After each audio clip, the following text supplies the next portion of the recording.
गांव में सुबह की पहली किरण जैसे ही कच्चे घरों की दीवारों पर पड़ी, छोटू की आंख खुल गई। आज उसकी आंखों में नींद नहीं, चमक थी। बाहर मुर्गे की आवाज आ रही थी, हल्की हल्की ठंडी हवा चल रही थी। पूरा गांव जैसे किसी खास पल का इंतजार कर रहा था। छोटू जल्दी से उठकर बाहर भागा।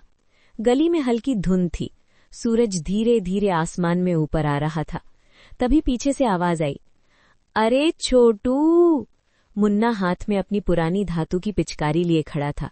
थोड़ी ही देर में गुड़िया भी आ गई, 2 चोटी, लाल रिबन और हाथ में रंगों से भरी थाली। तीनों की आंखों में शरारत थी, आज कोई किसी को नहीं छोड़ेगा। उधर घर के अंदर अम्मा रसोई में व्यस्त थी। चूल्हे पर कढ़ाई चढ़ी हुई थी, गरम तेल में गुजिया तली जा रही थी। उसकी खुशबू पूरे आंगन में फैल रही थी। दादाजी बरगद के पेड़ के नीचे चारपाई पर बैठे मुस्कुरा रहे थे। उन्हें पता था, आज शोर भी होगा, हंसी भी होगी, पर सबसे ज्यादा प्यार होगा। वापस गली में मुन्ना ने धीरे से छोटू के गाल पर गुलाल लगा दिया।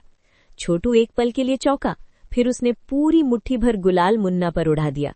हवा में गुलाबी रंग का बादल सा छा गया। दोनों ठहाका मारकर हंस पड़े।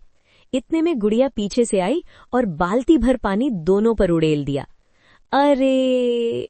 तीनों की हंसी गूंज उठी। अब पूरी गली रंगों से भर चुकी थी। कोई लाल था, कोई हरा, कोई नीला। हैंडपंप के पास बच्चों की लाइन लग गई, पिचकारी भरने की होड़ लगी थी। तभी दूर से ढोल की आवाज आई। गांव का ढोल वाला आ गया था। ढोल की थाप सुनते ही बच्चे, जवान और बुजुर्ग सब बाहर निकल आए। हर कोई एक दूसरे को रंग लगा रहा था।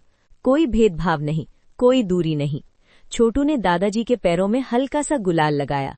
दादाजी हंस पड़े और प्यार से उसके सिर पर हाथ फेर दिया।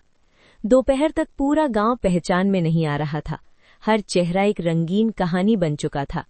थोड़ी देर बाद सब लोग बरगद के पेड़ के नीचे बैठ गए। सांसें तेज थीं, पर दिल सुकून से भरा था। अम्मा ने आवाज लगाई, सब लोग आ जाओ, गुजिया तैयार है। मिट्टी के आंगन में सब गोल घेरा बनाकर बैठ गए। स्टील की थालियों में गर्मा गर्म गुजिया परोसी गई, साथ में नमकीन और ठंडी लस्सी। छोटू ने एक कौर लिया और आंखें बंद कर ली। उस पल में ना कोई चिंता थी, न कोई जल्दी, बस साथ होने की खुशी थी। धीरे धीरे दोपहर शाम में बदलने लगी। सूरज नारंगी हो गया, हवा ठंडी होने लगी। गली में अब शोर कम था, पर जमीन पर बिखरे रंग अभी भी चमक रहे थे। छोटू, मुन्ना और गुड़िया धीरे धीरे घर की ओर लौट रहे थे। कपड़े भीगे हुए, चेहरे रंगों से सजे हुए, पर दिल हल्का और खुश। दरवाजे पर अम्मा खड़ी मुस्कुरा रही थी। बहुत मस्ती की आज? छोटू ने शर्माते हुए सिर हिला दिया। रात हो चुकी थी, आसमान तारों से भरा था। छोटू छत पर लेटा आसमान देख रहा था।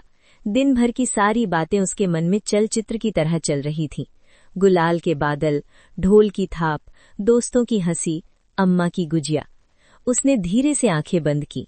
शायद यही असली खुशी थी, जो पैसों से नहीं खरीदी जा सकती। आज समय बदल गया है, गांव बदल गए हैं, लोग बदल गए हैं, पर अगर आंखें बंद करो तो वो 90 के दशक की होली आज भी दिल में वैसी ही रंगीन है। क्योंकि असली होली रंगों से नहीं, रिश्तों से बनती है। और जब तक यादें जिंदा हैं, तब तक वो गांव वाली होली भी जिंदा रहेगी। होली की हार्दिक शुभकामनाएं।